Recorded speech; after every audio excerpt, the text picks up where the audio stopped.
मीमांसा दर्शन की 399वीं कक्षा, मीमांसा दर्शन के 10वें अध्याय का तीसरा पाठ, पृष्ठ संख्या 333।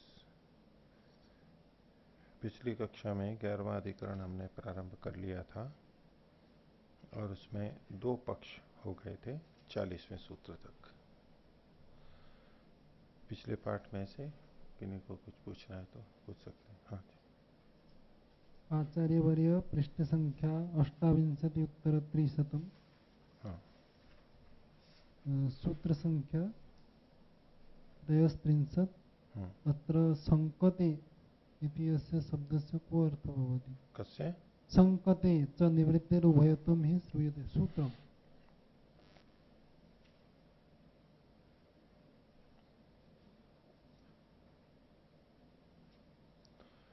निवृत्ते है, ये पंचमी मान करके मैं चल रहा था। निवृत्ते है शंकते, निवृत्ति से यहाँ पर शंकते, इसमें कुतूहल वृत्तिकार ने तो इसको उत्प्रेक्षा के रूप में लिया है। बाकी इसमें सामान्यतया जो हम शंका करते हैं उस तरह से इतना प्रवृत्त नहीं होता है। यानी इसमें इस तरह की आशंका होती है। इतश्च प्राकृति नाम निवृत्ति ही, ठीक है, प्राकृत की निवृत्ति होगी। कुतः? निवृत्ति आशंका दर्शनात्, निवृत्ति आशंका दर्शनात्। तो चूंकि निवृत्ति है तो निवृत्ति से आशंका के देखे जाने से, या तो निवृत्ति की आशंका के देखे जाने से। सूत्र आगे देखिए, शंकते ही निवृत्ते रीति गम्यते, निवृत्ते है शंकते, ये जाना जाता है। निवृत्ति के विषय में शंका रखते हुए, मन में रखते हुए फिर कुछ कथन किया जा रहा है। कथम उभयत्वम ही श्रूयते, यहां उभयत्व सुना जा रहा है। किसका उभयत्व? विकृति का। विकृति में विकृति का उभयत्व सुना जा रहा है कि उसमें दोनों तरह की दक्षिणा होंगी, पिछली भी और ये भी, समुच्चय। उभयत्वम ही श्रूयते, कैसे? यद्वै यद वैकृतिर ददाति, यद वैकृतिर ददाति दक्षिणा उभयोपि तेन दक्षिणा प्रत्ता भवन्ति, जो वैकृति दक्षिणा देता है उससे दोनों ही दक्षिणाएं उसके द्वारा दी गई होती हैं। अब इसमें क्या प्रतीति हो रही है कि ये जो वैकृति दक्षिणा है इसके देने से दोनों दी गई होती हैं। ठीक है, ये संपन्न हो गया, पूरा हो गया। और उसके विषय में शंका है कि किस तरह से होगा। तेन दक्षिणा प्रत्ता भवन्ति, तो पूर्व पक्षी कह रहा है, ये तो सिद्धांति ने कहा, तो कहते हैं ननु उभयोपि प्रदीयन्ते यत उभयोपि प्रत्ता भवन्ति इत्याह। तो ये दूसरा पक्ष हो गया इसी में ही, कि इस दूसरी बार जो दिया जा रहा है, विकृति में जो दिया जा रहा है, उससे ही अपने आप में दोनों दिए जा रहे हैं मिल करके। तो ननु उभयोपि प्रदीयन्ते यत उभयोपि प्रत्ता भवन्ति इत्याह। सिद्धांत कह रहा है अज्ञाधेयी की ही आज्ञाधेय, पुनराधेयी की पुनराधेयी, तो स्पष्टीकरण है। तस्मात् प्राकृति नाम विनिवृत्ति ही। इसके अर्थ की इसकी स्पष्टता नहीं है, इसी तरह से ही बस शंका इसमें शंका वचन है केवल। हाँ, तत्र तो षष्ठी प्रतीयते पंचमी कथम निवृत्ते है संकते, निवृत्ति की शंका होती है। नहीं, मैं पंचमी के रूप में भी देख रहा हूं, यहां पर पंचमी लिखी हुई है।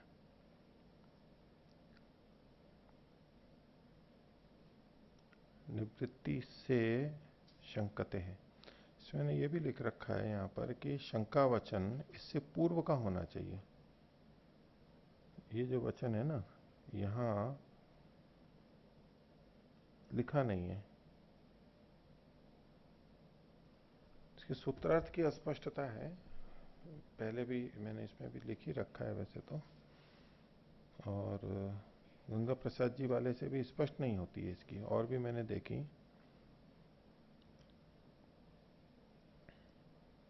लेकिन निवृत्ते को शंकते से जोड़ते हुए देख सकते हैं अपने। शंकते च निवृत्ते है उभयत्वम ही श्रूयते, या तो शंकते च शंका करता है, ठीक है, एक बात हो गई।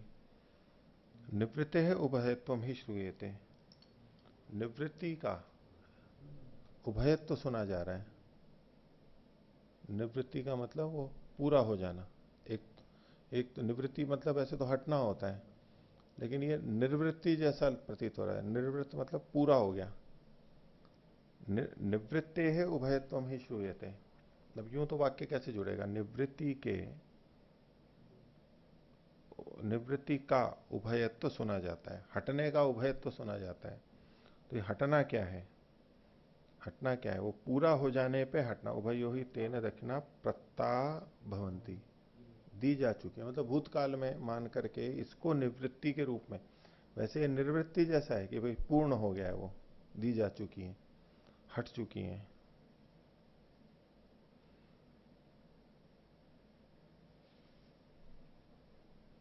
इतना ही है बस, इसमें स्पष्टता नहीं है मेरे को तो। पंक्ति फिर और देख लीजिए, इसमें कहीं किसी से जुड़ता है तो। इतश्च प्राकृति नाम निवृत्ति ही, इस कारण से भी जो प्राकृत है उनकी निवृत्ति हो रही है।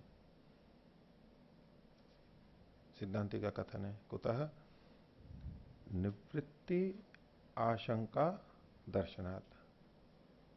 तो अब ये निवृत्ति आशंका, अब यहां तो समस्त है ये, तो निवृत्ति से आशंका के देखे जाने से या निवृत्ति की आशंका के देखे जाने से। इतच प्राकृति नाम निवृत्ति, निवृत्ति हेतु के रूप में अगर हमने निवृत्ति, इस हेतु से, निवृत्ति से आशंका के देखे जाने से,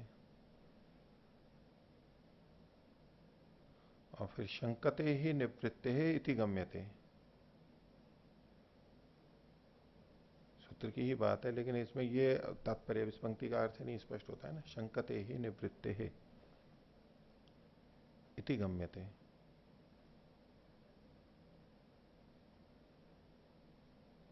कथम खोल रहे हैं, क्योंकि उस कारण बताया उभयत्वम ही श्रूयते।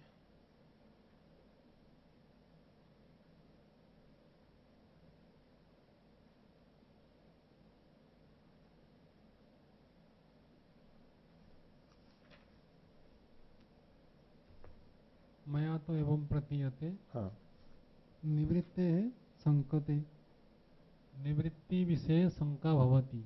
कुतः भवति शंका? यतो हि उभयत्वं हि श्रूयते। निवृत्ति भविष्यति वा न भविष्यति अस्मिन् विषये शंका वर्तते। तस्मात् कारणात् यतो हि उभयत्वं श्रूयते। सामान्य रूपेण तो निवृत्ति स्यात्, परंतु अत्र निवृत्ति भविष्यति वा न भविष्यति इति शंका वर्तते। तो आप निवृत्ति सप्तमी ले रहे हैं, विषय सप्तमी षष्ठी षष्ठी भवितुमर्हति। कैसे? निवृत्ति का निवृत्ति का शंका भवति, यथा निवृत्ति, निवृत्ति की, निवृत्ति की शंका होती है। अच्छा, निवृत्ति की शंका का स्वरूप बताओ, क्या निवृत्ति की शंका होती है? प्रकृति प्रकृति मध्ये यथा अस्ति तथा अत्र भविष्यति वा न प्रकृति। तो ये होगा ना निवृत्ति के विषय में। षष्ठी तो भवितुमर्हति। निवृत्ति हो रही है नहीं हो, प्रकृति की निवृत्ति हो रही है नहीं हो रही है, हाँ। इस विषय में शंका हो रही है, आप यही तात्पर्य दे रहे हो ना? प्रकृति की भवता भी उच्यते, प्रकृति की निवृत्ति। हाँ, तो षष्ठी भवितुमर्हति। तो निवृत्ति की शंका होती है, तो प्रकृति की है, निवृत्ति में की नहीं हो, प्रकृति की निवृत्ति की शंका, प्रकृति की निवृत्ति के विषय में शंका हो रही है। प्रकृति की जो दक्षिणा है उसके विषय में। निवृत्ति कौन सी? प्रकृति की निवृत्ति। विकृति में जो दक्षिणा है वो तो रहनी ही है वहां पर। प्रकृति की हट रही है नहीं हट रही है, तो उस विषय में शंका हो रही है। तो शंका हो रही है तो इससे इसकी तो पुष्टि नहीं होती है ना, केवल शंका ही तो हुई है। शंका में तो दोनों की बात आ जाएगी। तो उसमें इतश्च प्राकृति नाम निवृत्ति, ये तो हेतु के रूप में प्रस्तुत कर रहे हैं कि इस कारण से भी प्राकृत की निवृत्ति होगी। तत्र तो उभयत्वं श्रूयते, तस्मात् कारणात् उभय तो सुना जा रहा है, इससे प्रकृति की निवृत्ति हो जाएगी। ये तो पूर्व पक्षी के मत में भी जाएगा, प्रकृति की अनिवृत्ति के रूप में दोनों का सुना जा रहा है, उस तरह भी जा सकता है। उपनी अस्य व्याख्या कृता अस्ति न सिद्धांतिना। गंगा प्रसाद जी का है किसी के पास में?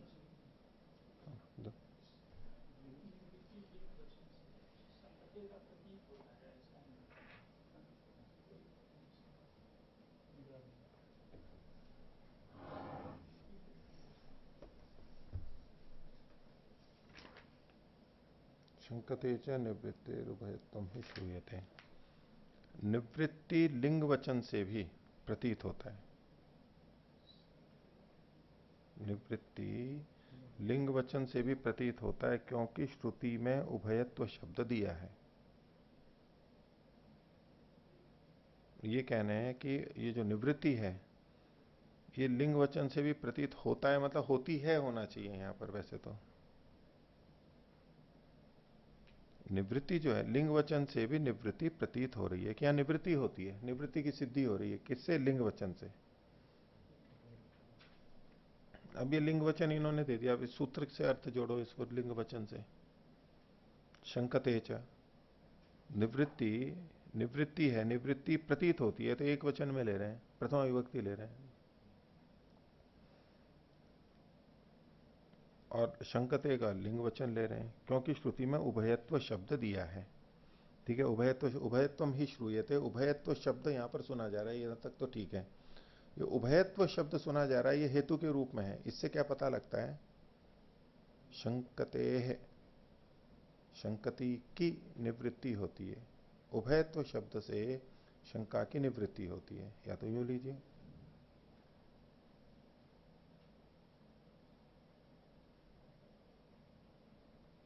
देखिए इन्होंने आगे लिखा, प्रकृति याग की दक्षिणाओं के बाद में यह भी हेतु है।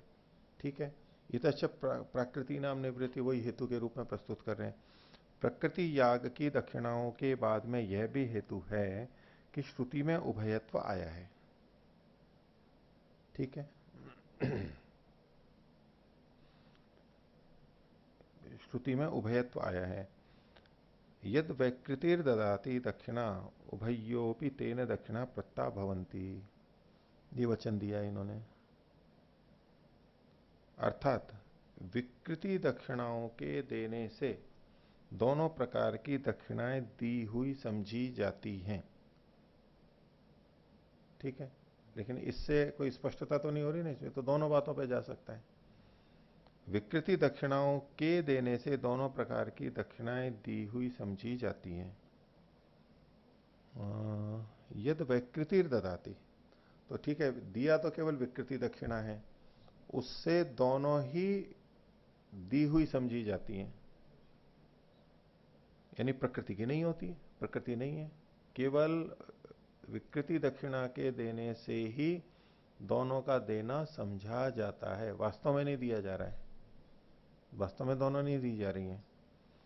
तो विकृति दक्षिणाओं के देने से दोनों प्रकार की दक्षिणाएं दी हुई समझी जाती हैं। प्रश्न, जब दोनों ही दी जाएंगी तभी तो दोनों दी हुई समझी जाएंगी। दोनों दी हुई समझी गई, इन्होंने कहा बिना दिए कैसे समझेंगे? प्रत्येक को अपनी ही उन्नति में संतुष्ट न रहना चाहिए, किंतु सबकी उन्नति में अपनी उन्नति समझनी चाहिए। तो बिना सबकी उन्नति में अपनी उन्नति हुए बिना कैसे समझी जाए? सबकी उन्नति में अपनी उन्नति समझनी चाहिए। अपनी उन्नति न होते हुए भी समझनी चाहिए या होते हुए समझनी चाहिए? होते हुए ही समझनी चाहिए।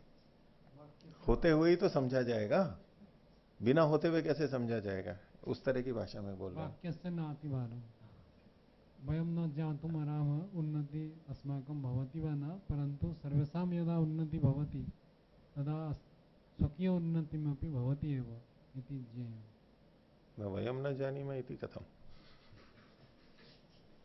इंद्रिय अगोचरत्वात्। शब्द से नाती बार है, ये तो सब हाथ खड़े करके होते हैं कि भाई अब शब्द ने जो कह दिया मतलब गलत भी कह दिया, जो भी कह दिया, बस वो कह दिया तो बाबा वाक्यम प्रमाणम, जो लिखा है तो लिखा है बस, वैसे भले नहीं। ये तो स्वयं भी समझ में आती है ना, सबकी उन्नति में अपनी उन्नति नहीं। यहां केवल मैं इतना कह रहा हूं, सबकी उन्नति में अपनी उन्नति समझनी चाहिए, है तो नहीं।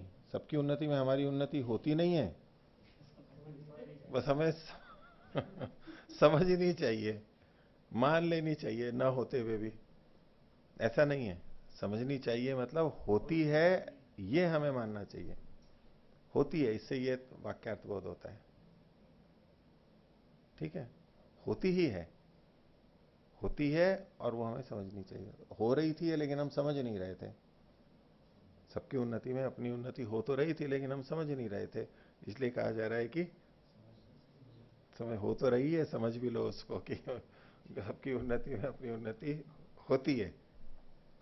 ठीक है, उस तरह से बोल रहे देखो। ठीक है, तो इन्होंने पहले कहा अर्थात विकृति दक्षिणाओं के देने से दोनों प्रकार की दक्षिणाएं दी हुई समझी जाती हैं, दी हुई समझी जाती हैं। तो प्रश्न है कि जब दोनों दी जाएंगी तभी तो दोनों समझी भी जाएंगी। इसका मतलब सिद्धांति तो ये कहना चाह रहा था, सिद्धांति का है दूसरा वाला जो कहना चाह रहा था, हाँ सिद्धांति कह लीजिए। सिद्धांति ये कहना चाह रहा था कि दोनों दी नहीं गई हैं। हाँ, वैकृत दक्षिणा ही दी गई है, लेकिन उस एक वैकृत दक्षिणा के देने से दोनों दी गई समझनी चाहिए। और पूर्व पक्षी ये कह रहा है कि दोनों दी जाती हैं तभी तो समझी जाएंगी। इसका मतलब है यहां पर प्राकृत दक्षिणा का भी समावेश है, तब दोनों समझी जाएंगी।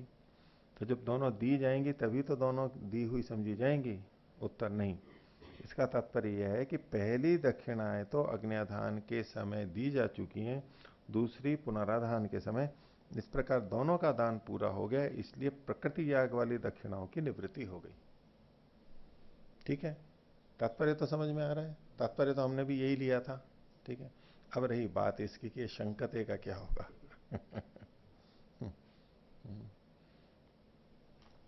उत्प्रेक्षा में कैसे देखेंगे? हाँ, यहाँ संकते को निश्चय के रूप में देख ले जाए, जैसे कि भाष्यकार ने आशंका दर्शनात् ऐसा अर्थ किया। निवृत्ति के आशंका के रूप में मतलब सिद्ध होने से। नीचे भाष्यकार में जो पहली पंक्ति, हाँ, निवृत्ति आशंका दर्शनात्। निवृत्ति तो यहाँ निवृत्ति की आशंका के देखें, ये तो षष्ठी ही लग रही है जी, षष्ठी ले ना। वो तो षष्ठी, लेकिन संकते का अर्थ शंका न लेकर आशंका मतलब सिद्धि होने से, निवृत्ति की सिद्धि होने से। आशंका मतलब सिद्धि। हाँ, उसका हेतु है कि उभयत्वम ही श्रूयते। नहीं, वो तो हेतु आ गया, लेकिन आशंका शब्द का मतलब सिद्धि होती है क्या?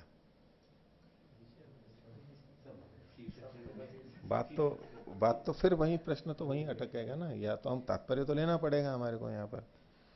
शंकते च निवृत्ते है उभयत्वम ही श्रूयते, ये हेतु हो गया, इसमें कोई दो राय नहीं।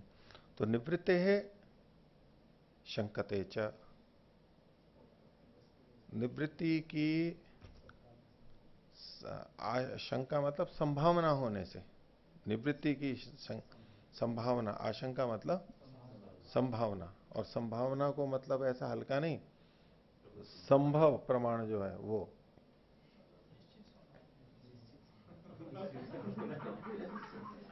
मतलब एक संभावना ये भी हो सकता है, ये भी हो सकता है, उस रूप में। मतलब इसमें निवृत्ति के संभव होने से, ये जो उभय शब्द है इसमें निवृत्ति संभव है, उसकी निवृत्ति संभव है, क्योंकि यहां दोनों अर्थ लिए जा सकते हैं।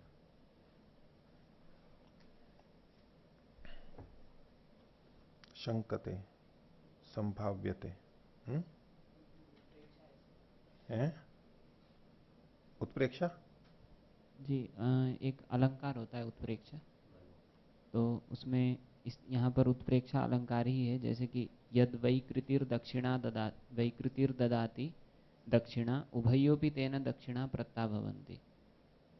तो यद, तो यहाँ पर उभयोपि तेन दक्षिणा प्रत्ता उत्प्रेक्षा की दिया तो केवल एक ही जा रहा है, लेकिन उससे दोनों का दिया जाना माना जा रहा है। तो जहाँ पर माना जाता है वास्तव में वो होता नहीं है, उसको कहते हैं उत्प्रेक्षा में। मानो कि ये चंद्र है, मतलब किसी सुंदर व्यक्ति को देख करके कहते हैं कि मानो कि ये चंद्र है, मान करके हाँ, वो तो माना जाता है। हाँ, तो उसको ना तो उत्प्रेक्षा कुतल कहते हैं। वृत्तिकार ने उत्प्रेक्षा लिखा है यहाँ पर।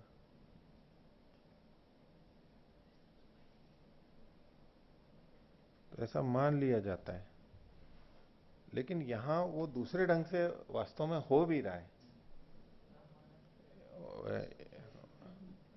नहीं, इससे उभय तो एक एक दृष्टि से दोनों वहां पर हों तब ये कथन घटेगा। एक है कि एक पहले हो चुकी है, दूसरी अब हुई है, तो बोले हाँ दोनों हो गई। ऐसा जब हम कह देते हैं अलग अलग समय होते हुए दोनों हो गई, मतलब दूसरी भी हो गई, दोनों हो गई मतलब यहाँ दूसरी भी हो गई, तो पहली तो हो गई वहां पर, ऐसा मान करके। तो शंकते च निवृत्ते उभयत्वम ही श्रूयते। तो इतच प्रकृति नाम निवृत्ति कुतः निवृत्त्याशंका दर्शनात्, निवृत्ति की आशंका के देखे जाने से, यानी निवृत्ति को मान करके यह कथन होने से। शंकते ही निवृत्ते है इति गम्यते। अब इसकी वाक्य रचना में तो देखो ना, इसमें कैसे शंकते ही निवृत्ते है, निवृत्ति के मान लेने पर, ऐसा शंकते का मतलब वो मान लेना करके, शंकते ही निवृत्ते थे, निवृत्ति के मान लेने पर। अब यूं करो कि भाई मेरे को लघु शंका हो रही है, दीर्घ शंका हो रही है, शंका होती है वहां पर। तो निश्चित अर्थ में बोला जाता है वैसे तो, नहीं स्वामी जी, कई जने करते भी है ना इसमें, लघु शंका हो रही है, बोले क्यों शंका कर रहे हो? बोले शंका यूं करते हैं कि जाऊं या नहीं जाऊं, जाऊं या नहीं जाऊं, जाऊं या नहीं जाऊं। भाई वो तो लघु शंका, और शंका हो रही है मतलब वहां पर निश्चय ही है वहां तो कि भाई प्रवृत्ति हो रही है। तो निवृत्ति के होने पर कथम उभयत्वम ही श्रूयते, उभयत्वम ही श्रूयते ये हेतु है, ठीक है। यद वैकृत, ये वचन दे दिया, यद वैकृतिर ददाति दक्षिणा उभयोपि तेन दक्षिणा प्रत्ता भवंती। तो दे तो देखो वैकृति ही रहा है, वैकृतिर दक्षिणा ददाति, विकृति की ही दक्षिणा दे रहा है, दे तो एक ही रहा है, लेकिन इससे दोनों ही दक्षिणा दी हुई हो जाती हैं, दी भी समझी जाती हैं, वास्तव में भी दी जा चुकी हैं, ये भी है, केवल कल्पना ही नहीं है। और पूर्व पक्षी कह रहा नूनम उभयोपि प्रदीयन्ते यथा उभयोपि प्रत्ता भवंती इत्याह। अरे नहीं, वास्तव में दोनों ही दी जाती हैं अभी, क्योंकि दोनों ही दी हुई प्रत्त होती हैं। पर उसके लिए उत्तर दे दिया आज्ञाधेयी की आज्ञाधेय पुनराधेयी क्या पुनराधेय तस्मात् प्राकृति नाम निवृत्ति रीति। अब देखिए ऐसा ही है इसमें तो, और तो हाँ जी, इसमें ऐसा हो सकता है कि निवृत्ते है, इसमें पंचमी है, तो निवृत्ति के हेतु से शंकते अर्थात यहाँ पर उत्प्रेक्षा करता है, क्योंकि अगर उसकी निवृत्ति होगी, उत्प्रेक्षा तभी उसकी निवृत्ति मानी जाएगी। अगर उसकी भी प्राप्ति है तब तो इसको उत्प्रेक्षा नहीं कहेंगे। तो मानना तभी होगा जब वो वास्तव में हो तो नहीं है तो नहीं, लेकिन ऐसा माना जा रहा है। निवृत्ति के हेतु से, निवृत्ति के होने से, हाँ, निवृत्ति के कारण से यहाँ पर उभयोपि तेन दक्षिणा प्रत्ता भवंती, ये शंकते मतलब इसमें उत्प्रेक्षा करता है, क्योंकि उभयत्वम ही श्रूयते, क्योंकि यहाँ पर उभय सुनाई दे रहा है और दक्षिणा केवल एक ही की दी जा रही है। उत्प्रेक्षा क्यों है? क्योंकि उभयत्व वहां पर है जी, निवृत्त होने पर भी, जी, निवृत्ति के होने पर भी माना जा रहा है, दिया तो एक जा रहा है लेकिन माना दो जा रहा है, माना दो जा रहा है, तो उस तरीके से। हाँ तो निवृत्ति के हेतु से, हाँ, यानी एक हट गई है, हाँ, एक हट गई है, एक ही है, निवृत्ति के होने से। मतलब यहाँ हेतु जो है मतलब भावी रूप में है, निवृत्ते में जो है, क्योंकि निवृत्ति यहाँ पर मानते हैं, इस कारण से यहाँ पर उत्प्रेक्षा हो रही है। अगर निवृत्ति नहीं मानते तो यहाँ उभयोपि प्रत्ता भवंती नहीं कहते।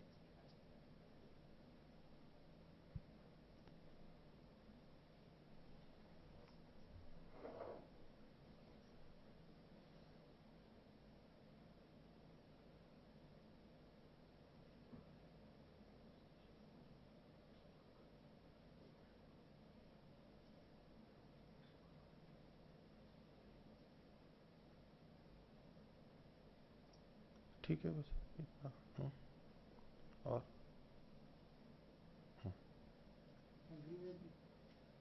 अग्रिमे पृष्ठे 35 सूत्र संख्या अर्थापत्तेः अत्र अर्थापत्ति किं वर्तते?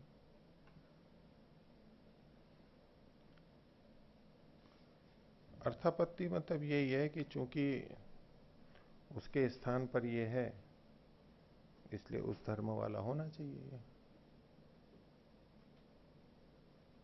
अर्थापत्ते दो अर्थो भवतः अर्थात आपद्यते और अर्थः प्राप्यते। तत्र कथम अर्थापत्ति प्रमाणं तु भिन्नं वर्तते। तद्विषये उक्तमस्ति उत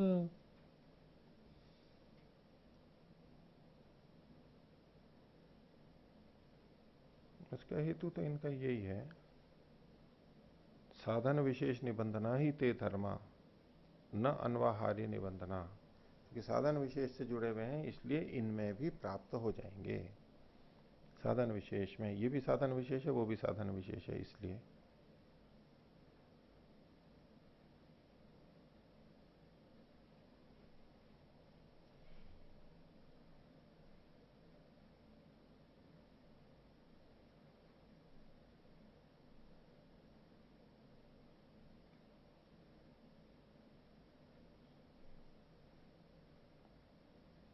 तत्कार्यापन्न है ये तत्कार्य अर्थापत्ति मतलब उस प्रयोजन के कारण से इनकी प्राप्ति हो रही है, उस प्रयोजन से, जिस प्रयोजन के लिए प्रकृति में था उसी प्रयोजन से ये भी प्राप्त हो रहा है, उसी प्रयोजन से प्राप्त होने से, क्योंकि वही प्रयोजन है इसलिए ये उसी धर्म वाले होंगे।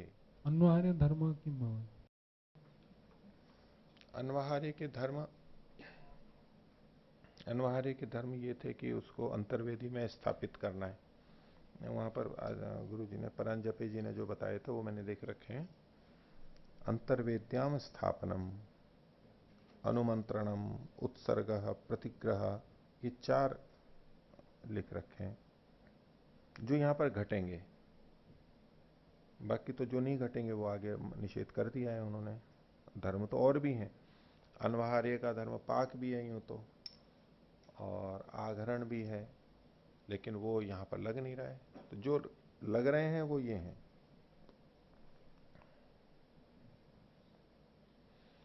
उसको देते भी हैं दूसरे को, उत्सर्ग करते हैं, देते हैं, और प्रतिग्रह वो लेता है, ये भी है। तो ऐसे ही वो जो लेना देना है वो तो यहां पर भी होगा, क्योंकि ये भी दक्षिणा है। तो दक्षिणा होने से वो धर्म वहां भी है और यहां भी है, और अंतर्वेदी में रखना है ये भी है, उसके साथ मंत्रण भी करते हैं वो भी है। हाँ, गंगा प्रसाद जी ने भी देने अर्थ में ही अनवाहर का धर्म बताए हैं कि देना जो धर्म है, तो इस तरह से यहाँ बछड़ा कपड़ा को भी दिया जाएगा। ये धर्म देना रूपी धर्म केवल इसमें भी आएगा। हाँ, तो ये तो उत्सर्ग से हो गया। उत्सर्ग से। अब देना है तो लेना भी साथ में आ जाएगा, केवल देना आ जाएगा ना साथ में। उन्होंने एक लिखा है, ठीक है, बाकी चीजें भी जुड़ रही है ना। मैं 4 धर्म बोल रहा हूँ। जी। अब आप उत्सर्ग कर रहे हो तो प्रतिग्रह भी आ ही जाएगा ना, लेना भी धर्म उसी का ही बनेगा, लिया भी जाता है तो ये भी लिए जाएंगे, दिए जाएंगे। अंतर्वेदी में रखना है ये भी है, ठीक है, वहां इस जगह रख रहे हैं, और अनुमंत्रण भी हो रहा है उसका। इन धर्मों में कोई आपत्ति नहीं है, सब में घटेंगे। और पाक है और आधारण है, ये नहीं लगेगा, तो ये नहीं होगा, उसकी आवश्यकता नहीं है।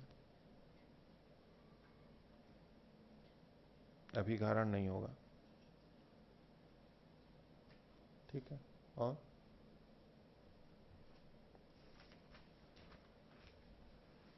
तो आगे पृष्ठ संख्या 333, सूत्र संख्या 41।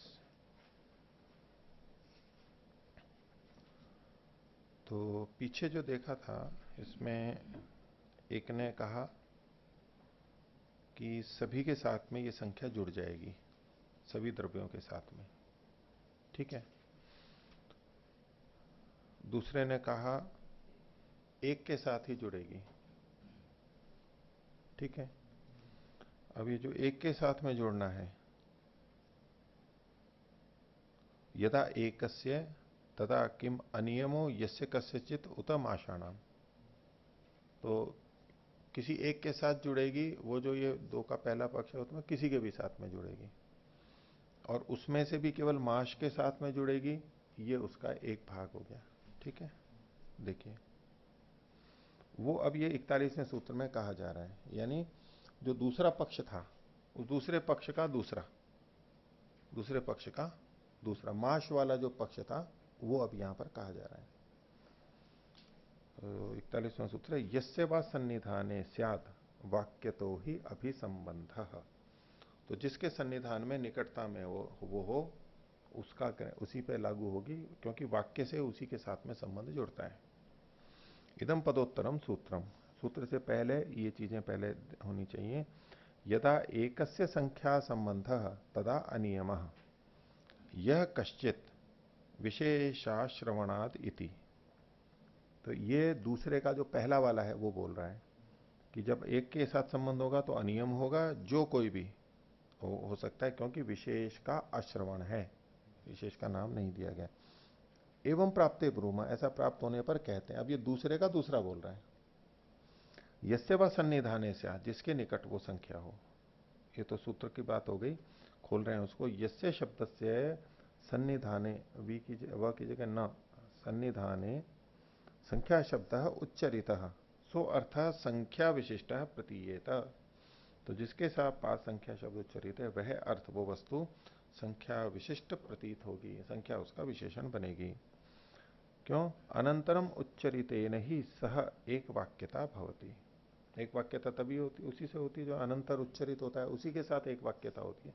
अब यूं तो पूरे वाक्य से संबंध जुड़ जाता है, लेकिन शब्दों में जब आपस में संबंध होता है तो अनंतर उच्चरित होता है, उसी के साथ में संबंध होता है। सामान्य नियम तो यही है।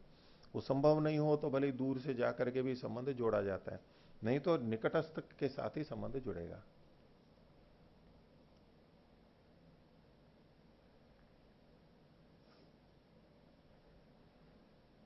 तो उन्होंने कहा अनंतरम उच्यते नहीं सह एक वाक्यता भवति। कुतः? अनंतर संबद्धम ही विशेषणम विज्ञानम विशेषतुम शक्नोति।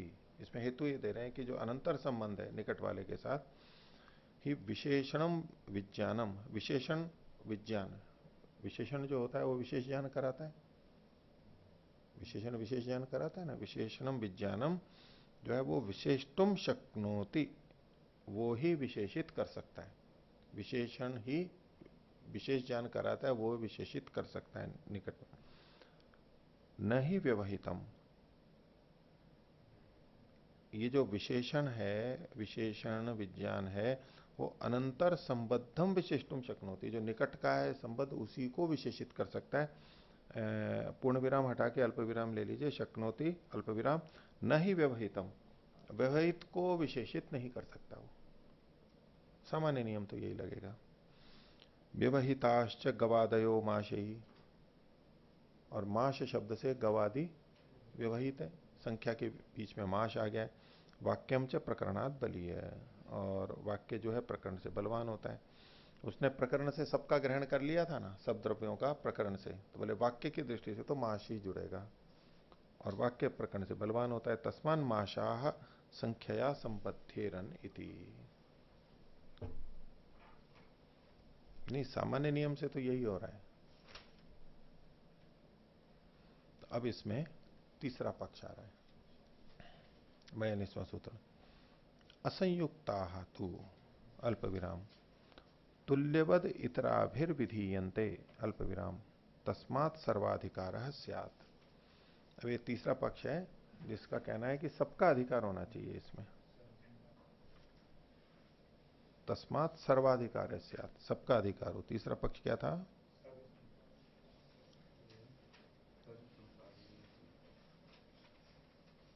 सबसे संपादित होगी ये, ठीक है, एक से नहीं।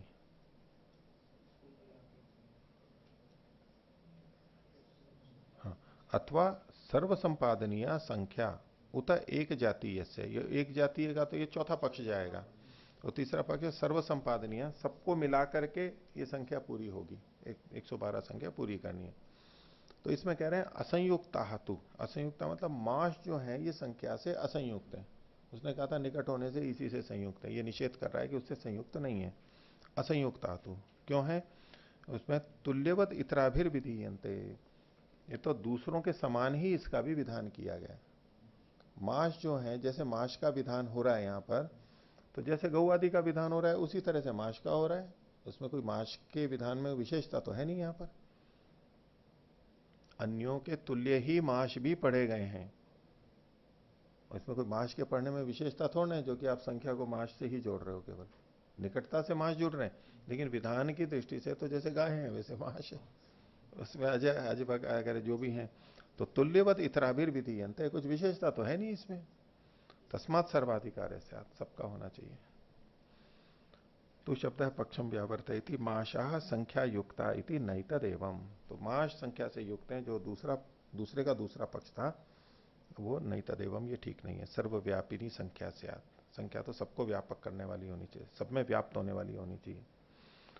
सर्वैर गवादि भी संपाद्येत, सभी गवादि से इस संख्या को पूर्ण करना चाहिए। असंयुक्ता केवलैर माशई संख्या, तो संख्या केवल माशों से तो असंयुक्त है।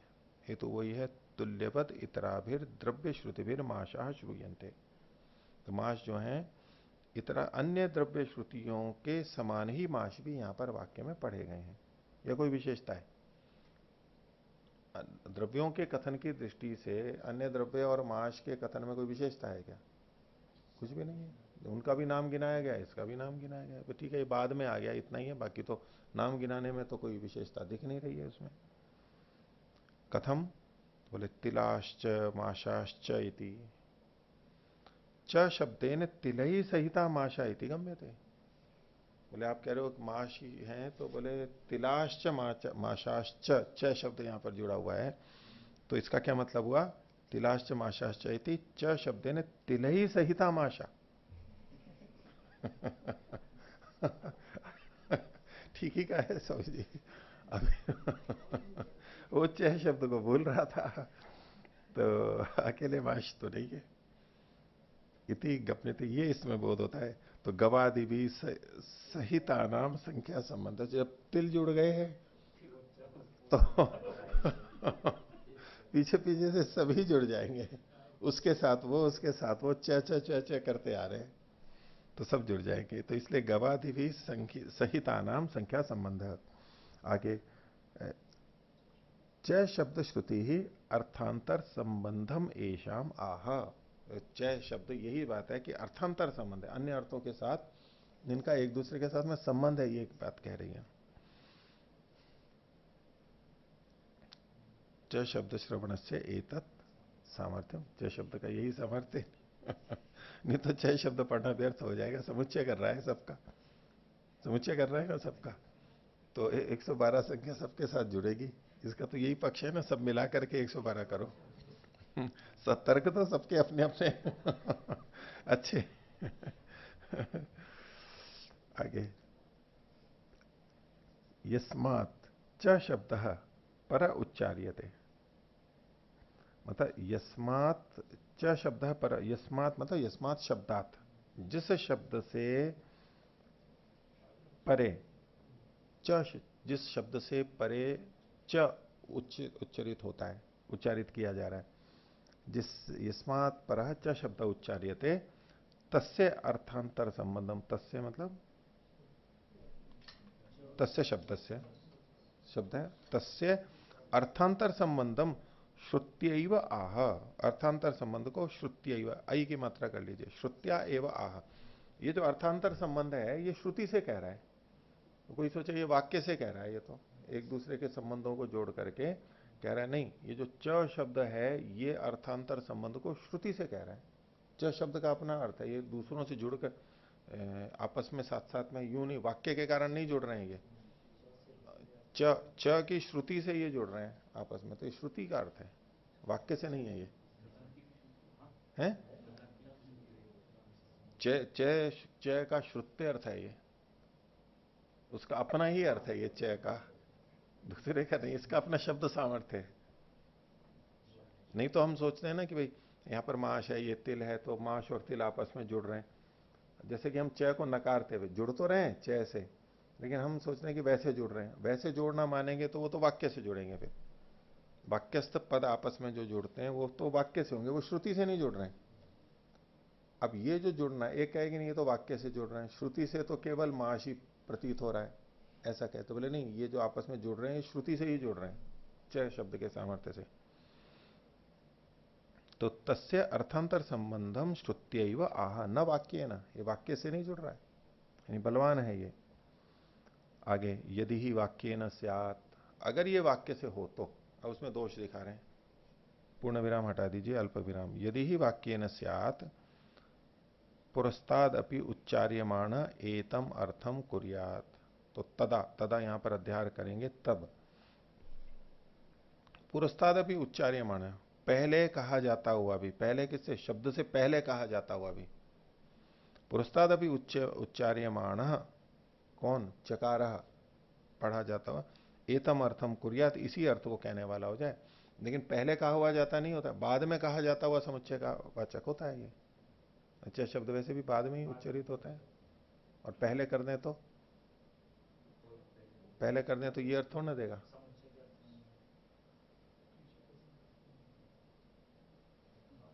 रामः लक्ष्मणश्च या रामश्च लक्ष्मणश्च ऐसे, और च को पहले करके कोई बोलो तो पहले कुछ नहीं हो।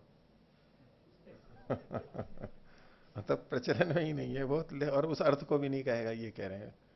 जिस अर्थ को यहां कहना चाह रहे हैं, संबद्ध इसकी शक्ति है, सामर्थ्य है इस च शब्द की, वो नहीं रहेगी अगर पहले बोल देंगे तो अगर शब्द वाक्य से हो रहा होता, ये कह रहे हैं कि वाक्य से हो रहा होता है, मतलब अन्वय व्यतिरेक दिखा रहे हैं ना, कि च शब्द जब बाद में पढ़ा जा रहा है तब तो इनका संबंध जुड़ रहा है, और अगर च को पहले कर देते हैं तो वो दो शब्द पास पास में होते हुए भी संबद्ध नहीं हो रहे हैं।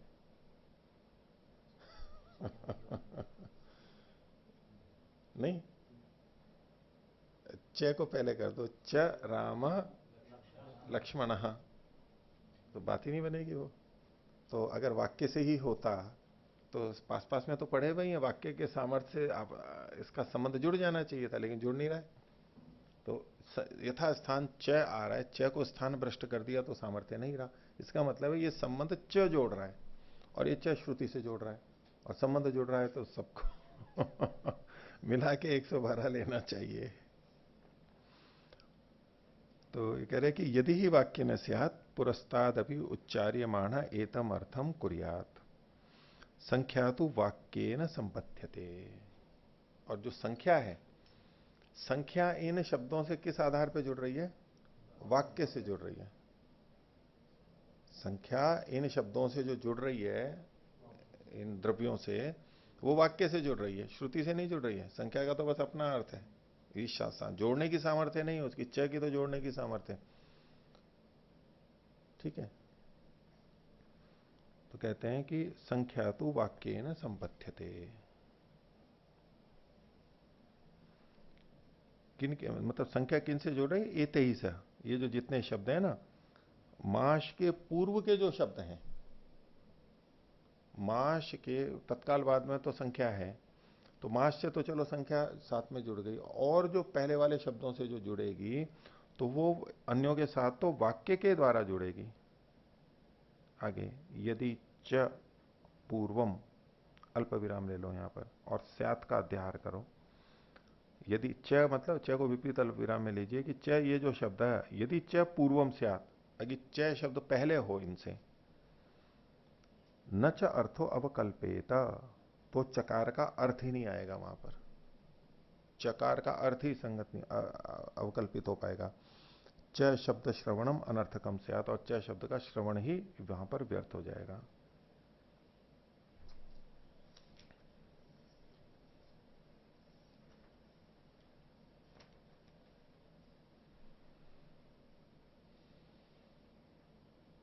माशाश्च तस्य 1200 दक्षिणा। ठीक है, चलो, तो च का सामर्थ्य तो बता ही दिया इन्होंने। आगे न ही असौ उत्तर काले संबध्यते संख्या संबंधे अभिनिर्वृत्ते, पूर्ण विराम हटा दीजिए, अभिसंबंधे निर्वृत्ते तस्य 1200 चेति, इसको विपरीत अल्प विराम में लीजिए। ये जो च है, यानी यहां था माशाश्च तस्य 1200 दक्षिणा। माशाश्च के बाद वाला जो च है ये माश के साथ में ही जुड़ा हुआ है और ये अन्य द्रव्यों को जोड़ रहा है साथ में। अगर ये च माश के साथ न जोड़ करके इसको आगे से जोड़ दिया जाए, ठीक है, 1200 च दक्षिणा ऐसे ले आ जाए, उसके लिए यहां पर ये कह रहे हैं न ही असो उत्तर काले संबध्यते। ये जो चकार यथास्थान वाला है ये बाद में नहीं जुड़ता। संख्या संबंधे अभिनिर्वृत्ते, संख्या संबंध के संपन्न हो जाने पर। कैसे? यानी माश के साथ में संख्या का संबंध जुड़ जाए, जैसा कि वो जोड़ रहा था, केवल माश के साथ में 12 का संबंध जोड़ रहा था, लेकिन च तो बीच में आया हुआ है, माशाश च। अब च को यहां नहीं, यहां तो हमने व्यर्थ कर दिया क्योंकि हम उस पक्ष में जो इससे पहले वाला था वो अन्य द्रव्यों के साथ तो जोड़ नहीं रहा था। इसका मतलब है च शब्द यहां पर काम में नहीं ले रहा है वो माशाश च। अब च वहां से हटा लिया, लेकिन च का प्रयोग तो कहीं ना कहीं करना पड़ेगा जब पढ़ा गया है। अब इसको 1200 च वहां ले जाए इसको, तो क्या बनेगा?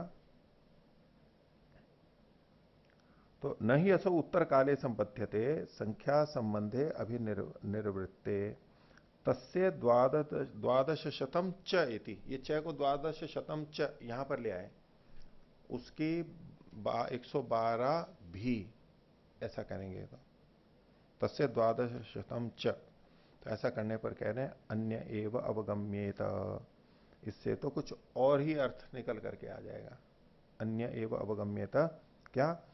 1200 अन्यच्च किंचित इति। 1200 म आकार सहित कर लो यहां पर, 1200 अन्यच्च किंचित इति। जब यूं कहा जाएगा तस्य 1200 च, इसका मतलब है 112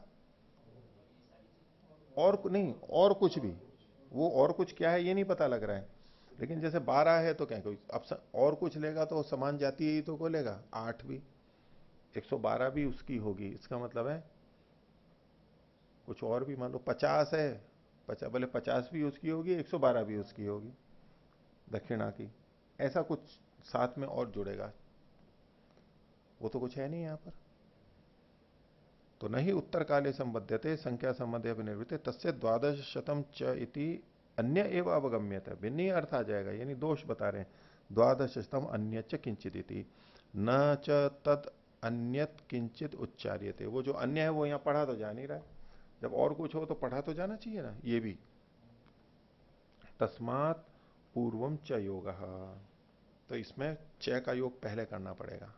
माशाश च में जो च है इससे पहले की चीजों को लेना पड़ेगा, 1200 च को नहीं ले सकते आप। पश्चात संख्या संबंध, तो इस पूरे वाक्य में पहले तो च का संबंध बनेगा और फिर 1200 का संबंध बनेगा। इन शब्दों में परस्पर च का संबंध भी जोड़ना है और 1200 का भी जोड़ना है। तो दोनों में से कौन पहले संबंध जुड़े अन्य शब्दों के साथ में? तो च का पहले संबंध जुड़ेगा, उसके बाद में 1200 का संबंध जुड़ेगा। तस्मात् पूर्वम च योग है, पश्चात संख्या संबंध। पूर्ण विराम ले लीजिए। आगे समर्थतराणी समान विभक्ति दुर्बलो विभक्ति ही। तो जो समान विभक्ति वाले होते हैं वो अधिक समर्थ होते हैं, आपस में संबद्ध होने से समर्थ होते हैं, आपस में जुड़ते हैं। और जो भिन्न विभक्ति वाला होता है उसका संबंध तो जुड़ता है लेकिन वो दुर्बल होता है, दुर्बल होता है। तो यहां पर जो है ना तस्य 1200 दक्षिणा, तस्य यहां पर षष्ठी विभक्ति है। पहले शास्त्र तो च करके वहां प्रथमा विभक्ति का ही प्रयोग हो रहा था सारा, वो समान विभक्ति वाले हैं, उनका वहां पर आपस में संबंध प्रबल है, समर्थतर है, अधिक है। और फिर तस्य ला करके जो षष्ठी की है वो दुर्बल बनेगा। तो समर्थतराणी समान विभक्ति नहीं दुर्बलो विभक्ति थी। विभक्ति मतलब भिन्न विभक्ति वाला। हाँ जी, इसमें जो नीचे से तीसरी पंक्ति है प्रथम अनुच्छेद की, कि अन्य एवं अवगम्यते 1200 अन्यच्च किंचिदिति, तो मतलब 112 से अतिरिक्त और कुछ ऐसा नहीं कहना चाह रहे, मुझे लग रहा है तो इसमें ऐसा कहना चाह रहे हैं कि जैसे मांस तिल आदि जो बता दिए, हाँ, और उसके अतिरिक्त 112 भी कुछ होने चाहिए, ये बताना चाह रहे हैं। क्योंकि अन्य च किंचित तो अगर दूसरे को लेंगे तो उसके परे तो एक दक्षिणा शब्द भी पड़ा हुआ है, तो किसी दूसरे वस्तु का आक्षेप तो नहीं होगा उससे। दूसरी वस्तु मतलब दक्षिणा नहीं होगी तो दक्षिणा ही, दक्षिणा के अतिरिक्त कोई चीज नहीं है। मैं तो ऐसा अर्थ समझ रहा था इसका कि दक्षिणा 12 च दक्षिणा, हाँ, तो 112 भी इसकी दक्षिणा होगी, तो तो अब 112 के अलावा भी कुछ दक्षिणा होगी। नहीं, यहाँ भी अर्थ में च नहीं है, बस च तो जोड़ने के लिए कहना चाह रही है। अन्यत, अन्यत क्या होगा? हाँ, अन्यत का मतलब है एक तो जो पहले बता दिए वो वस्तुएं हो गई, हाँ, और एक अन्य क्या है, द्वादश शतम भी दक्षिणा होगी, लेकिन नहीं, अब इस तरीके से नहीं, अगर ऐसा करेंगे, देखो अगली पंक्ति, इस पे विचार कर लो। न च अन्यत किंचित उच्चार्यते। आप अन्यत का मतलब पहले जो पढ़े गए द्रव्य वो, और द्वादश शत भी कोई और चीज है, आप जो कह रहे हो द्वादश शत संख्या किसी संख्या को बता रही है, आपका ये कहना है। माश आदि जो कुछ हो गए वो तो अलग अलग हो गए, और एक 112 का कोई और चीज है वो। लेकिन ऐसा करने पे तो अन्यत भी तो उच्चरित हो ही रहा है ना, द्वादश शत भी है और माशादी तो वो तो उच्चरित है ही वहां पर। अन्यत किंचित उच्चार्यते मतलब द्वादश शतम संख्या को तो बता दिया, लेकिन उसके लिए कौन सी वस्तु 112 वो नहीं उच्चरित हो रहा है, ये कहना चाह रहे हैं। न च तत् अन्यत किंचित उच्चार्यते, जो द्वादश शतम से बताया जा रहा है वो कोई यहाँ पर उच्चरित नहीं है, क्या लेना है वो नहीं पता लगेगा। नहीं देखो, चलो हो सकता है वो भी विचार लेना, क्योंकि द्वादश शत कहते हुए केवल संख्या को नहीं कहा जा रहा है, फिर द्वादश शत कहते हुए किसी संख्या को कहा जा रहा है। द्वादश शत कहते हुए संख्या को कहा जा रहा है, वो कोई भी है, तो द्वादश शत के अतिरिक्त भी कुछ होना चाहिए, जो कोई ऐसी चीज जो कि संख्या को कह रही हो, ऐसा कुछ और भी होना चाहिए, मैं ऐसा बोल रहा था। चलो इसको और फिर से देखो, और क्या है? हाँ बोलो। जो दिलीप जी अर्थ कर रहे वो मुझे लग रहा है कि तब होगा जब बीच में तस्य न हो, क्रम से माशाष्टक के बाद सीधा द्वादश शतम च ऐसा आता तब तो दिलीप जी वाला अर्थ होता, लेकिन बीच में तस्य आ गया तो फिर वो शत अपी वाला अर्थ चलो आ जाएगा। चलो एक बार फिर देखते हैं। यदि च पूर्वम न च, यदि च पूर्वम अल्प विराम करिए, न च अर्थो अवकल्पेत च शब्द श्रवणम अनर्थकम स्यात्, न ही असौ उत्तर काले संपद्यते संख्या संबंधे अभिनिर्वृत्ते। यानी संख्या संबंध के निवृत्त हो जाने पर ये च वहां जाकर के जुड़ रहा है, ऐसा नहीं होगा। ठीक है, संख्या का संबंध जुड़ गया, किसके साथ में जुड़ गया? माशादी के साथ में जुड़ गया, जब माश के साथ में जुड़ गया और फिर च बाद में जाकर के जुड़ रहा है, तो कहने कि न ही ऐसा उत्तर काले संबंध थे संख्या संबंधे अभिनिर्वृत्ते, संख्या संबंध जुड़ जाने के बाद में च शब्द अगर जुड़ रहा है, कैसे? तो उसके लिए इन्होंने वचन दे दिया तस्य द्वादश शतम च इति, तो तस्य द्वादश शतम। अब ये माश से जोड़ लिया, तस्य भले एक वचन जाति में है, किसी भी तरह से जोड़ के कर लें, उसका 112 और च इति, अब और किसी चीज को लेना है, तस्य द्वादश शतम च, तो अन्य अन्य एवं अवगम्यते, इसमें अन्य ही कोई और पता लग रहा है। क्या अन्य कौन पता लग रहा है? मतलब चकार जो है, चकार किसी और को भी बता रहा होता है भी अर्थ में, जब च भी अर्थ में है ना, भी लेते हुए मैं कह रहा हूं कि राम भी। अब हमने जब इतना कह दिया, कौन कौन जा रहा है? बोले राम भी जा रहा है, तो अब ये भी शब्द किसी और को भी बता रहा है, अन्य को बताए आवश्यक करेगा, लेकिन और अन्य कौन है ये कहा नहीं जा रहा है, जबकि कहा जाना चाहिए। तो अन्य एवं अवगम्यता, अन्य ही कोई ना कोई वहां पर जाना जाएगा इस च शब्द से। कौन? उसी को खोला इन्होंने आगे, द्वादश शतम अन्यच्च किंचित थी, कोई द्वादश शत है और अन्य भी कोई है, ये दोनों द्रव्य में ही कहे जा रहे हैं। द्वादश शत संख्या कहते हुए संख्या को ही कह रहे हैं, 112 संख्या वाला कोई द्वादश शतम च, और अन्यच्च किंचित और भी कोई है, वो किसी और संख्या वाला हो सकता है, कोई और चीज। न च अन्यत किंचित उच्चार्यते, अन्य का तो यहां पर कथन किया नहीं जा रहा है। तस्मात पूर्वम च योग पश्चात संख्या संबंध। चलो और विचार नहीं इसमें।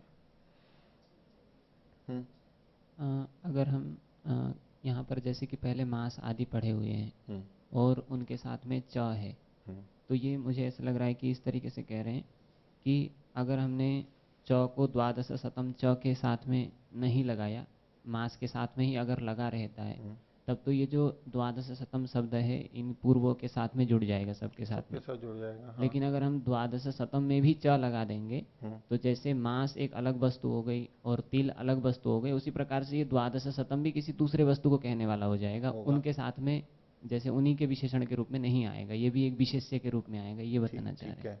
नहीं, ये जो च है ये अतिरिक्त जोड़ रहे हैं या माशा के बाद वाले च को उठा के इधर रख रहे हैं? च को उठा करके इधर, उसको च को उठा के यहाँ रख दिया जी। तो द्वादश शतम किसके साथ जुड़ेगा? माश के साथ में जुड़ जाएगा।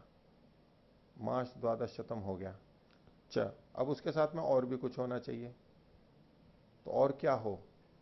तो और तो वहां गवादी पड़े हुए हैं, कुछ और होना चाहिए ना, और वो और नहीं पढ़ा हुआ है ये कह रहे हैं।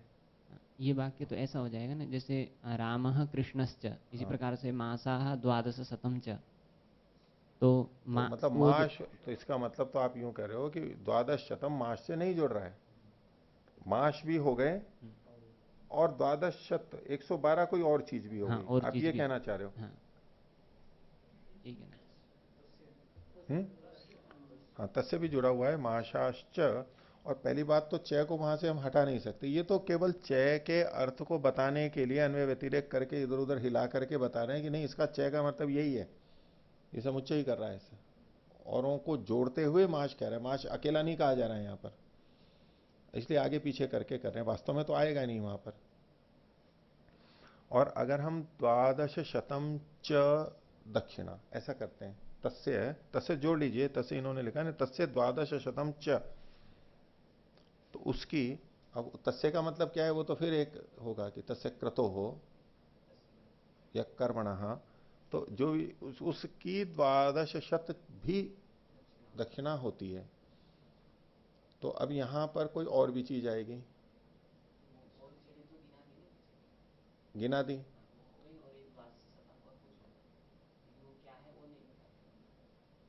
अच्छा अच्छा, वो दक्षिणा होंगी, उनकी संख्या का पता नहीं है, वो तो एक हो या कुछ भी हो, उनकी तो कोई संख्या नहीं कही गई है।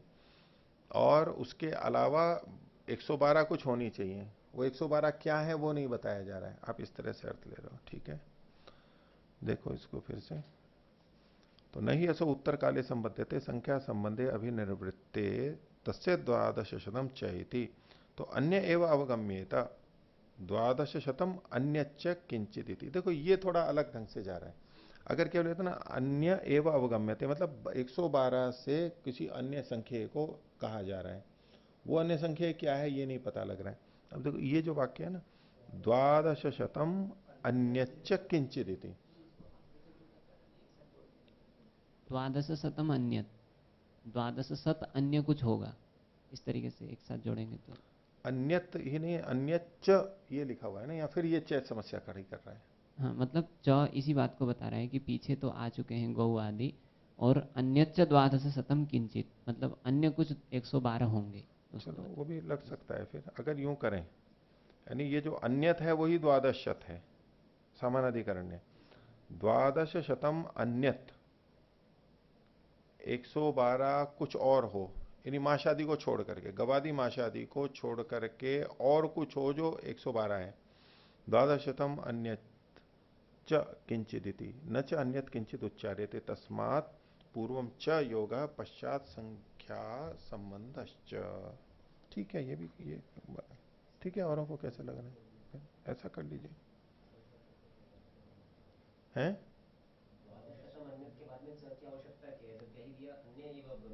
हाँ,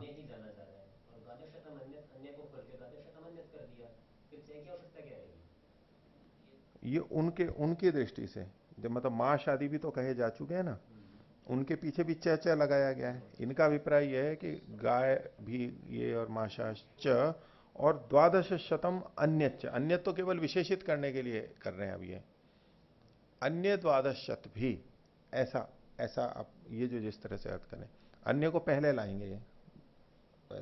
हाँ, वो जो पूछ रहे हैं उनके इसका ये उत्तर है कि तस्य द्वादश शतम च इति अन्य एव अवगम्यते, तो इससे अन्य जाना जाता है। अब इसी तस्य द्वादश शतम च, इसी का वाक्यार्थ खोल रहे हैं यहाँ पर कि द्वादश शतम अन्यच्च किंचित, ये इसका तात्पर्य है बोल के द्वादश शतम च इसको खोला जा रहा है इसमें। अन्यच्च किंचित द्वादश शतम, अन्यच्च किंचित द्वादश शतम, इस तरह से ये अन्वय कर रहे हैं यहाँ पर। एक तो होता है कि मैं जैसे पहले कर रहा था वो तो यही था ना कि द्वादश शतम अन्यच्च किंचित, अब ये अन्यच्च किंचित द्वादश शतम ऐसे अन्वय करके कह रहे हैं। इसमें मतलब द्वादश शत अलग है और द्वादश शत से अन्य कुछ है। मैं तो इस तरह कर रहा था कि द्वादश शतम भी है और द्वादश दक्षिणा जो है, द्वादश शत दक्षिणा से जुड़ रहा है यहाँ पर, द्वादश शत मास से जुड़ जाएगा, या तो द्वादश शत भी है और उसके अलावा कुछ और भी संख्या है, 112 हो या तो 50 हो 60 हो, मैं उस दृष्टि से देख रहा था। ठीक है, ये भी हो सकता है, इसमें भी मतलब संगति तो लगी रही है, ये जैसे कह रहे हैं दिलीप जी। तो द्वादश शतम अन्यच्च किंचित द्वादश शतम, फिर यूं अन्वय करेंगे, अन्यच्च किंचित द्वादश शतम,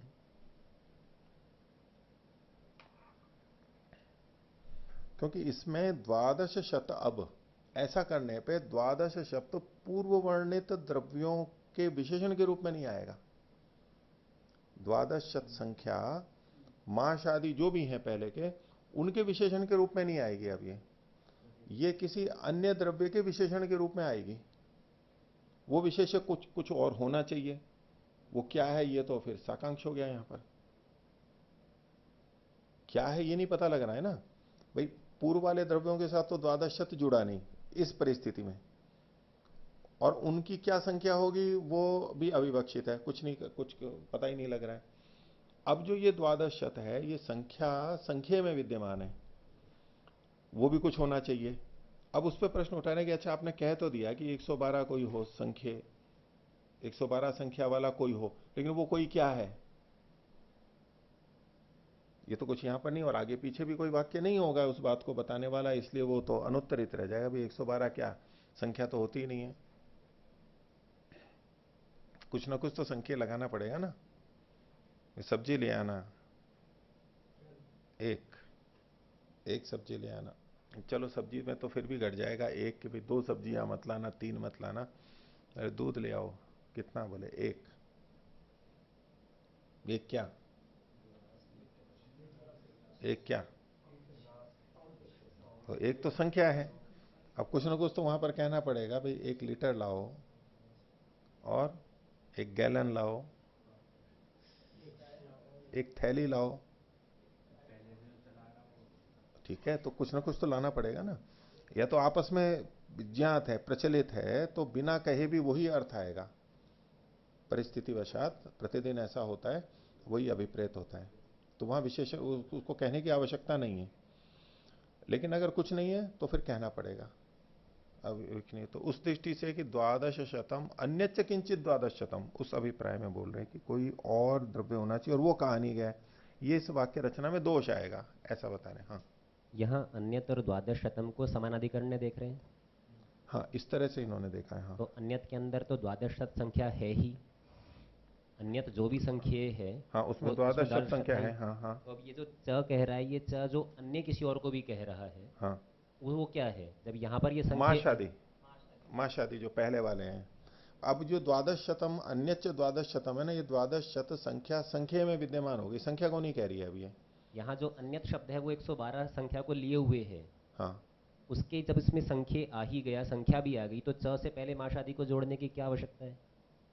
नहीं, च मतलब च समुच्चय तो कराएगा किसी का।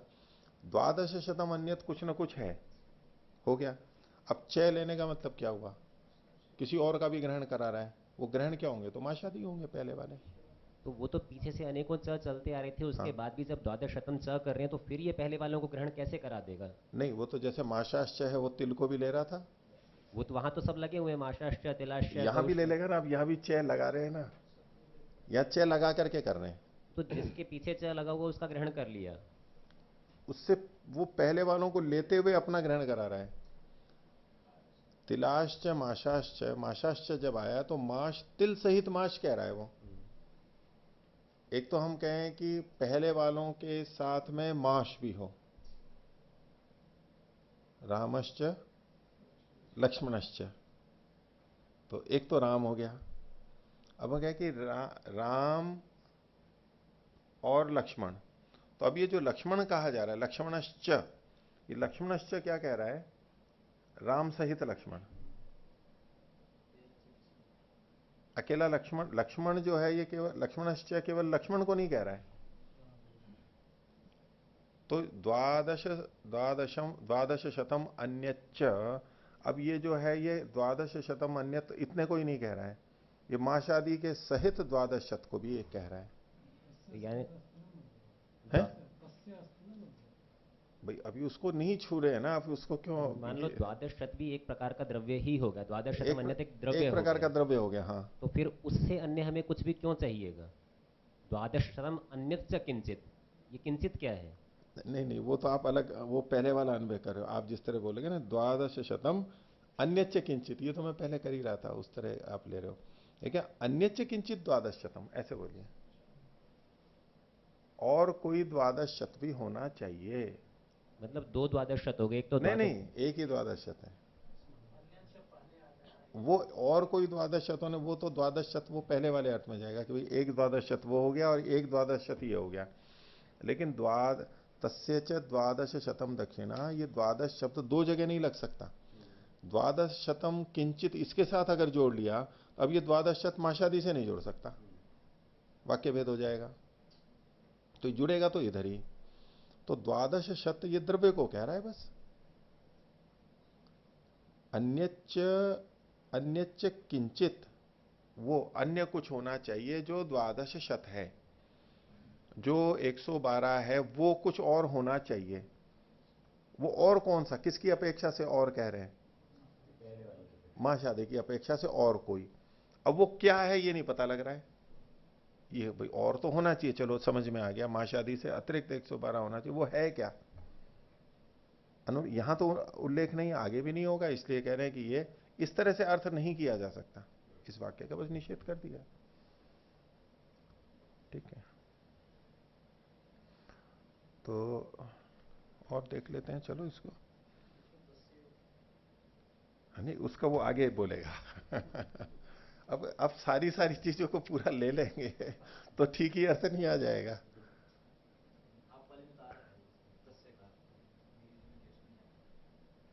नहीं, इन्होंने लिखा तो है, चलो कोई बात नहीं, उसको और विचार लेते हैं फिर, और अभी इतना ही रहते हैं।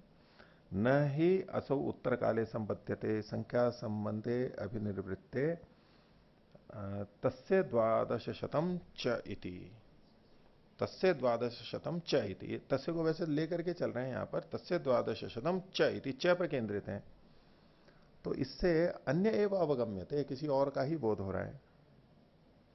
अब मैं तो इस तरह ही ले रहा था, खैर तस्य अन्य एवं अवगम्यते, वो अन्य क्या, तो द्वादश शतम अन्य च किंचित, द्वादश शत भी आ रहा है क्योंकि द्वादश शतम च, द्वादश शत भी है और कुछ और भी है, तो अन्य एव अवगम्यते द्वादश शतम अन्य च किंचित इति, तो न च अन्यत किंचित उच्चार्यते तस्मात् पूर्वम च योग है पश्चात संख्या संबंध। चलो इसको और देखेंगे।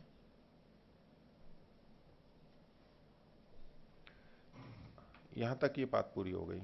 अब आगे कहते हैं समर्थ तराणी समान विभक्तिनी दुर्बलो विभक्ति ही, तो समान विभक्ति समर्थ होती है और विभक्ति जो होती है वो दुर्बल होती है, उसका संबंध जुड़ता तो है लेकिन दुर्बल ही माना जाएगा। इसी को खोल रहे हैं आगे, अपिच समान विभक्तिनी समर्थ तराणी, जो का तू कह दिया, तेषाम, क्यों वो समर्थतर होते हैं? तेषाम ही आशुतराह वृत्ति ही, वृत्ति जो होती है आपस में वो शीघ्रता से आएगी। अर्थावबोध की दृष्टि से हम देखें तो समान विभक्ति वालों में वृत्ति जल्दी आएगी अपेक्षा से, विभक्ति से तो जोड़ना पड़ेगा थोड़ा सा दूर जा करके, शीघ्रता से वो अर्थ आ जाता है, जुड़ जाता है सहजता से, इसलिए वो अधिक समर्थ होती है। तो तेषाम ही आशुतरा वृत्ति, विलंबिता विविभक्ति ना, विविभक्तियों की वृत्ति विलंब से होती है। आगे, स्वार्थे समान विभक्तिनी समर्थतराणी प्रथमांतानी भवंती।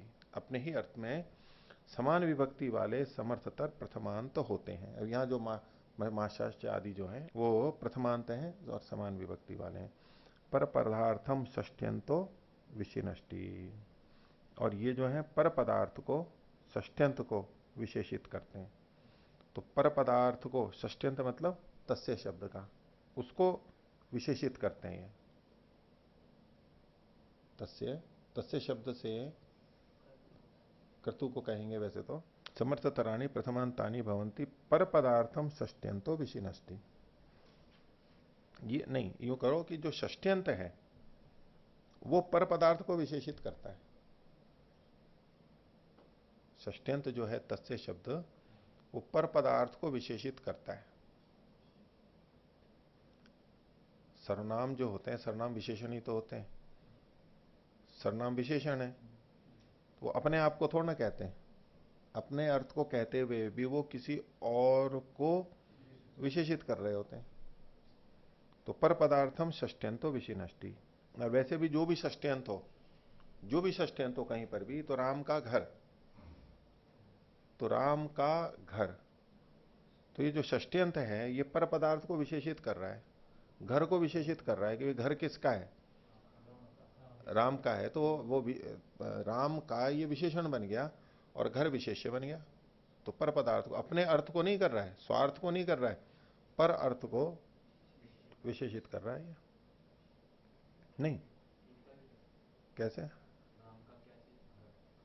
नहीं, वो तो आप उद्देश्य विधेय की दृष्टि से देख रहे हो। आपके राम का क्या है, घर है, घर किसका है, ये आप केवल उद्देश्य विधेय को बदल रहे हो। नहीं, आप चाहे उद्देश्य को ले लो चाहे विधेय करो, किसी भी तरह करो, राम का घर, इसमें राम का तो विशेषण ही बनेगा और घर विशेष्य ही बनेगा। लेकिन ये आवश्यक नहीं है कि जो विशेष्य है वो हमेशा विधेय ही हो। उद्देश्य विधेय तो अपनी पृष्ठभूमि के आधार पर कैसा प्रश्न है या परिस्थिति है उसके अनुसार उद्देश्य विधेय तो बदल सकते हैं वाक्य के। लेकिन विशेषण विशेष्य में तो कोई अंतर नहीं आना इससे। घर का राम ये अलग बात है।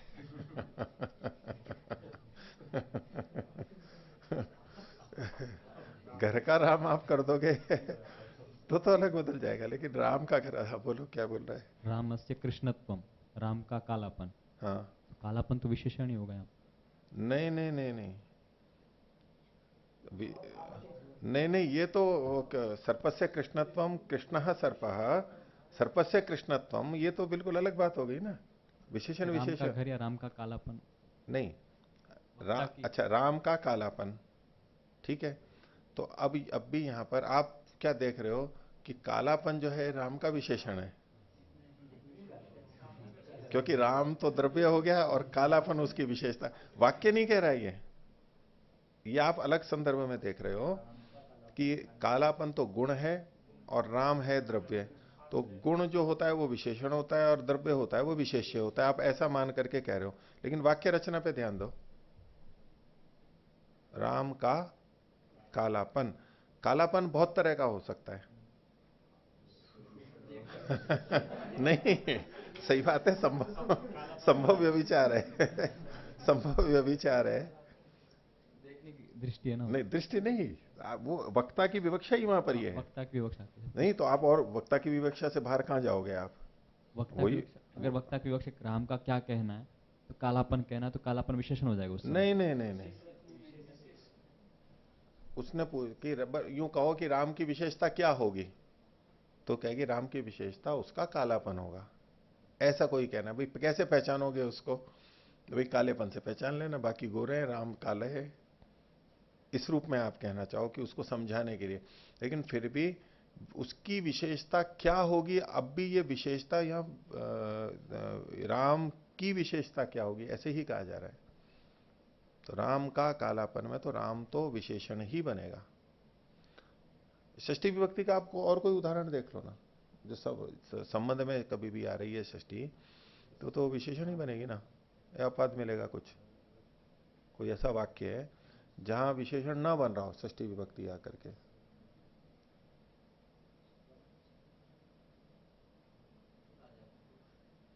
तो राजा का पुरुष में भी आप विशेषण विशेष्य क्या मानते हो? तो भाई विवक्षा को तो आप छोड़ ही नहीं सकते हो ना, ये तो मूल सिद्धांत है। वक्ता जो कहना चाह रहा है वही हमें अर्थ लेना है, बस हमें अर्थ ही वही लेना है, वक्ता का वही अर्थ लेना है। देखिए, परपदार्थम षष्ठ्यंतो विशिनष्टि तस्मात् समुच्चितानि वा इतरेतर युक्तानि वा संख्ययानि संख्यया संपद्यन्ते। तो इसलिए मतलब इस हेतु से, तस्य के हेतु से समुच्चितानि वा इतरेतर युक्तानि वा, इकट्ठे हों या अलग अलग हों, ये संख्ययानि संख्यया संबंधन्ते, संख्या से जुड़ेंगे। समाहारो वा एषाम संख्यया युक्तः, और इनका जो समाहार है वो संख्या से ही जुड़ सकता है, संख्या के कारण ही इनका समाहार हो सकता है। तस्मात् सर्वही संख्या संपादयितव्या, इसलिए सबको मिला, सबके मिलाने के द्वारा, सबके द्वारा संख्या का संपादन होना चाहिए। किम एवं भविष्यति, ये पूर्व पक्षी द्वितीय, पीछे वाला जो था द्वितीय का द्वितीय, वो पूछ रहा है कि इससे होगा क्या। तो ये तीसरा वाला कहता है संख्या संबंधे च कश्चित वर्जितो न कश्चित वर्जितो भविष्यति, संख्या का संबंध करने में कोई छूटेगा नहीं। अगर आप एक के साथ माश के साथ करोगे तो बाकी छूट जाएंगे, ये दोष जो बता रहा था, इसमें कोई छूटेगा नहीं। विनिगमनायाम हेतु अभावे यमेव संख्या संबंधो वर्जयेत तत्रैव प्रत्ययो बाध्येता।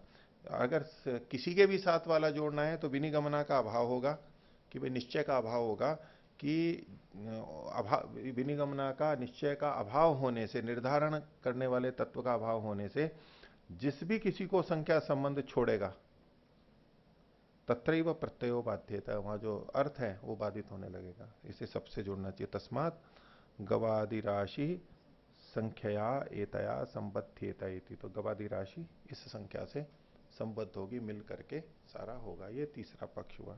तो आएगा तो आगे और दोष बताएंगे ना, इसने अपनी बात को रखा है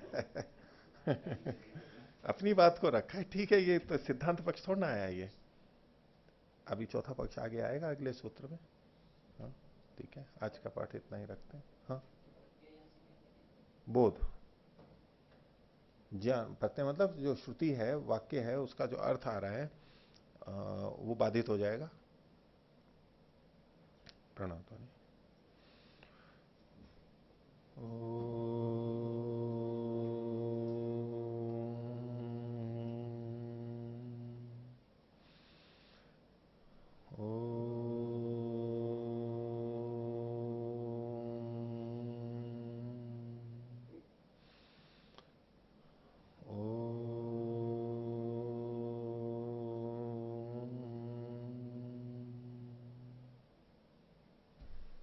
सभी को सादर अभिवादन।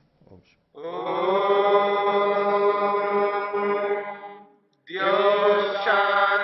शांतिरंतरिक्षम शांति पृथिवी शांतिरापः शांतिरोषधयः शांति वनस्पतयः शांतिर्विश्वे देवा शांतिर्ब्रह्म शांति सर्वं शांति शांतिरेव शांति क्षमा शांतिरेधि। ओम शांति शांति शांति।